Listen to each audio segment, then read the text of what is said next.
Abiso, Trapiko. Lightmates, huli ang 15 motorsiklo, 7 jeep, 2 bus at 1 truck sa roadworthiness inspection ng Special Action and Intelligence Committee for Transportation o SAIC sa Magsaysay Boulevard nitong Lunes. Ayon sa SAIC, karamihan sa mga pampubliko at pribadong sasakyan ay walang suot na helmet ang rider at angkas.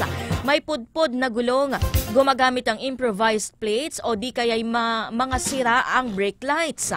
Pahayag ng mga tsuper ng jeep, wala pa umano itong mga sapat na kita para palitan at ayusin ang kanilang mga sasakyan.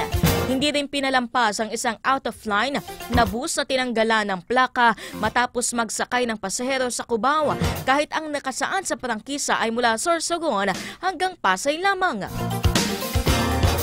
Git ng SAIC, kahit araw-araw pa umano silang mag-inspeksyon ay marami pa ring mga sasakyan ang patuloy sa paglabag kaya sisiguraduhin ng mga ito na mas maghihigpit pa sa inspeksyon.